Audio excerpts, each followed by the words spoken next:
We're going right into the danger zone on this one. Straight in. Highway to the danger zone. God, I mean, that is like, even the theme music for all of Top Gun. It's pretty amazing. It's just amazing, like, tone. That song makes me think of Archer.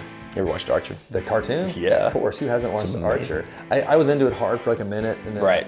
I feel like it was like before I had kids. It's easy to burn out, like I binge watch it, and then I'm like, oh, I need to. Okay, so right now we're talking about the top 10 guitars you have to have for that tone you want to chase. Like the tones, the top 10. Like to cover everything. All your tones. And you only have 10. Only 10, which sounds like a lot, but the more we discuss this, it's not that many. I know. It's like I thought, oh, 10. We'll need 8 or 5 or 3. Maybe just 2. Nope. I mean, you could do it with just like 2 if you had one electrical and one acoustic. You could. And we could do that. Like that's another video maybe. And we but you know, we were making our list. I blame Derek because he kept being like, well, what about this guys? And we were like, oh yeah. Derek's kind of like that because like when you were getting engaged, Derek was like, well, what about her? Why don't you date her some too? Because she's really pretty. I was like, well, okay. No. And you kept like bouncing. Right. I was like, it was confusing. It's true. That guitar's never been in here before. It's a Taylor sitting there behind the wall. I just noticed behind the lights. There you go. That's funny. Done. I was like, why is that there? I bet it was being used in a recording this weekend. That's why. I knew who did that. Okay, Probably. Number 1 guitar. We're gonna go right with the Fender Stratocaster. Hard to steer away from that. I mean, it kind of covers from all the classic rock artists you like to just. It is the Swiss Army knife of guitars. It does a lot. It does almost everything. The tones are wonderful. You cannot really replicate the Fender Stratocaster's 2 and 4 tones in any other guitar. Even with your push-pulls and other instruments like Les Pauls, PRSs, any humbucker type, it just doesn't do it. They try, but they don't do it. It's close, right? But it doesn't do that. And that's like the custom 24 was like sort of in there for a minute. Then Sure. we had to pull it out. It was yeah, tricky. A lot of them we added and then took out. We'll have to get some honorable mentions as we go. Honorable mentions. Yeah, we'll talk get through our process. Number 2, the Fender Telecaster. Now you might say, oh well, these two live in the same world, but they do not.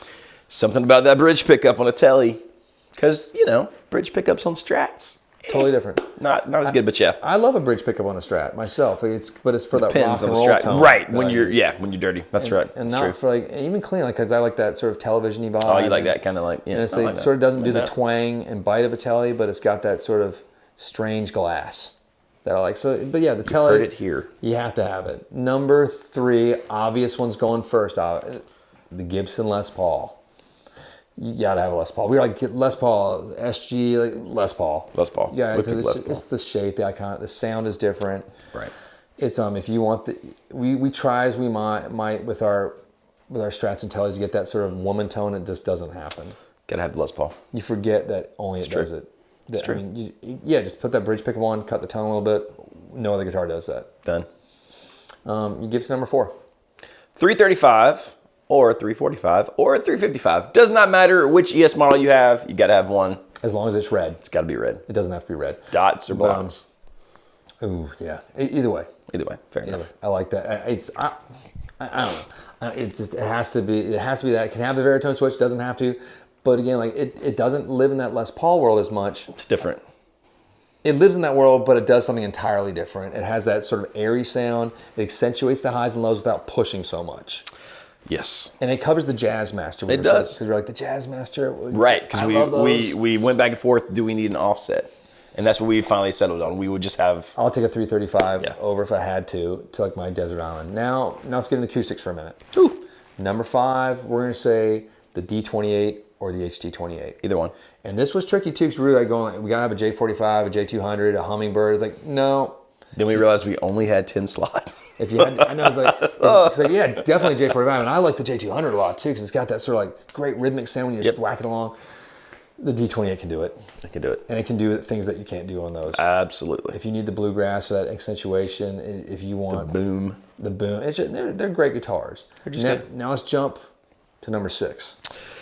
So, if you got a big old dreadnought, we figured you also need a smaller acoustic that does a little different thing. Maybe you're playing fingerstyle stuff. You need a triple aught 18 or 28. I know, it's like we're trying to steer away from the Martins too, like as far as like, if I was just recording on one of those tones, it's like, Darn it, Martin. I mean, there's all sorts of awesome guitars. We talked about a Taylor 814. I mean, that was there for a bit, and then we had to pull it off because we were leaving some other ones out. And because we're talking, you're trying to cover every imaginable tone. You just got 10 spots. This is not the list of guitars we would want to own necessarily. Not necessarily. Don't get me wrong; it is a list of guitars that I do own, but and I just borrow his. Yeah, I do. I think I own one of all these, but it's Yeah. I have what some people call a problem.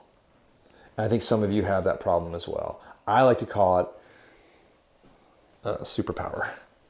I just finished watching the Zack Snyder cut last night. Oh, is it good? I forgot, it's long. It's long. Because I was like, man, it's almost over. Holy crap. How long is it actually? It's 4 hours and like 2 minutes.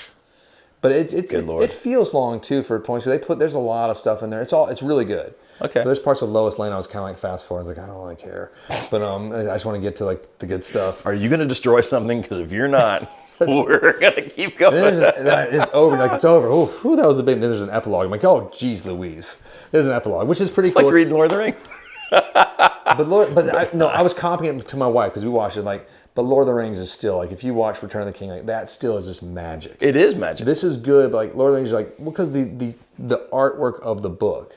For some reason, that feels realistic too. Whereas you're watching Wonder Woman walk around in her heeled boots and the robot dude, I don't know their names, all of them, and Aqua Boy, and all of them walking in the. It looks silly. They know it looks silly, and it's fun because they're all like, but you're all posing. I'm like, are they posing for a headshot right now?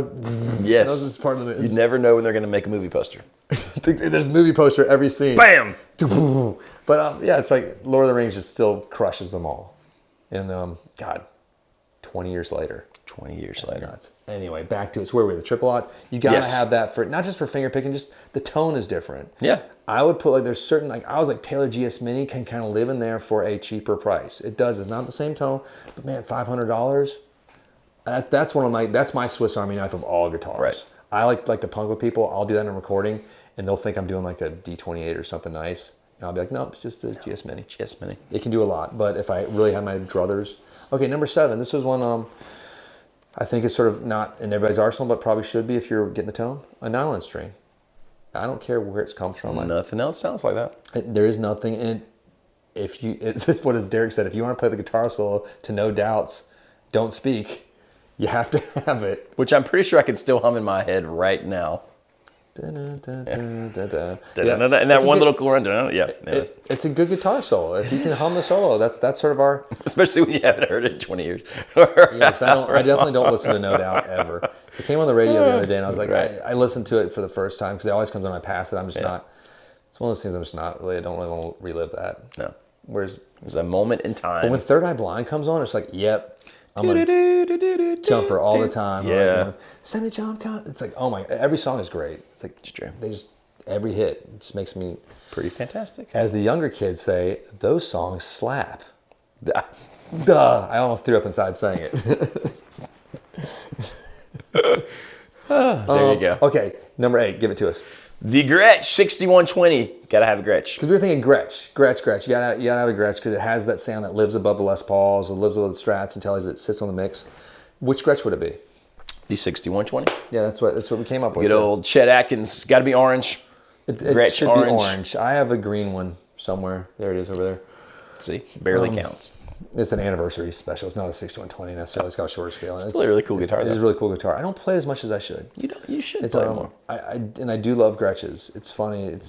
Because they're a weird guitar. Like they don't play the same as a Fender, a Strat, or a Les Paul. They don't sound at all. They sit on top of the mix in a weird way, and they definitely cut through.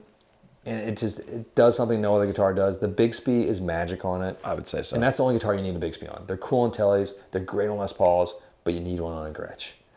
And if you haven't had a part of the thing. Yeah. And if you've never taken one apart and tried to reassemble it while the strings are still on, it's a really fun exercise in futility. I've done that just to see if I could. It took forever. I was like, I don't know why I did it. I was like, I want to see if I can do this. Okay, number 9. Numero 9, the 12-string. Anything 12 string. Pretty much anything. It could be electric, and it would obviously have to be a Rickenbacker. But we decided if it was acoustic, we would want an old Guild. Not a new Guild, an old Guild. Yeah, and I was like, if I had to get one personally, I would get a new Taylor. I would too for a 12 string, yeah. You know, but if I'm going for that classic 12 string tone, Right. I'd get a Guild. I'd have it set up like a Taylor. Taylors just play better, man. And they sound better too. So balanced, yeah. But if I'm looking for that one like historical tone, I'd go for the Guild. If I'm wanting like a better sounding, better playing one, I get the 562 CE is like unbelievable. Pretty amazing. So right there at $3,000. It's not cheap, but that's one of the best sounding 12 strings I've ever played. And it's enjoyable to play. It is enjoyable to play. It's 12 fret. It's true. 12 string. All true things. Which is weird. And number 10, this one's a little controversial. The P bass. It's a guitar. It's a bass guitar. A bass guitar. You got to have a P bass, and that's the most iconic of all basses. I mean, It's without the P bass, I think rock and roll would have evolved differently. We wouldn't have the sound, like PA speakers got louder. Everything had to get louder because of the P bass, thus creating rock and roll in a strange way. It was invented, you know, by Leo Fender. Like he was using the Tele's tone knob circuit for the tone circuit on position 3 was the original bass, and he's like, we need something that actually hits that without being muddy. P bass comes out. Bam. And I think it is. I'm a jazz bass player myself, Right? But if I had to get one just for all tones, the P bass would covers punk rock, it covers like heavy metal, it covers country and western. It just does everything. It covers jazz. That is sort of like the thing in the studio. P bass. It's have a P bass. Yeah, again, like I like the neck usually better on a J bass. I don't like the sound myself personally, but if I choose one, I guess I'd go with P bass. It's and they look cool. They do. Especially if you've ever seen a Vincent Van treat bass, sorry, the name, I said it wrong for years. That's why I'm correcting myself. I always said trite. I think I'm saying it right now. I'm still correcting myself. He makes some of the best looking electric basses I've ever seen. Our hero, Jason Momoa, Yes. Aqua Boy, also has a Vincent bass, and that dude can shred on the bass. And that dude's just, again, we talked about it the other day. He's cool. He's just a cool cat. He's just But anytime I have a chance to talk about Jason, I'm going to talk about Jason. Because every time I see him on like social or something, he seems like a celebrity that has his head grounded in reality. He knows how to do his job, and he likes rock and roll.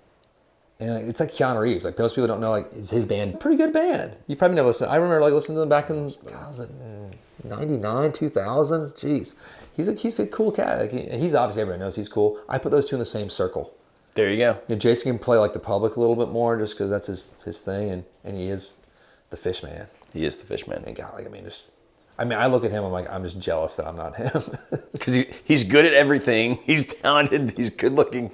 Darn you, Jason Momoa. He's not just good looking, he's almost godlike. And he was married to Lisa Bonet at some point. And isn't he like with Khaleesi? No, still. I don't know. I don't care. It's just like, but Lisa Bonet. I mean, come on. I mean, like, I remember watching Cosby Show in a Different World. Oh, Lord.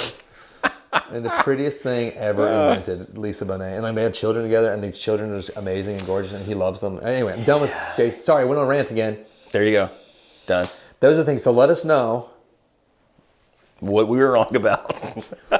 besides anything about Jason or any of those other things, because we're not wrong. Those were about facts. That. If you don't like him, you should just Salem witch trial yourself. And an unknown fact, not one witch was burned in the Salem witch trials. That's just a myth. Lots of drownings and stoning, and the weirdest one was when it was an 80-something-year-old man he was put between two pieces of wood, and they piled stones on top of him. Yeah, I've heard about that one. Yeah. That was, and they kept saying, well, why don't you just admit it? And he's like, no, screw thyself. They're like more boulders, and that's how he died. That's pretty intense. No burning though. So anyway, if you don't like Jason, you're crazy. Let us know. You never know what you're going to learn here on the Casino Guitars YouTube channel. So hit like and subscribe and click the bell so you don't miss videos in the future. We'll see you guys next time.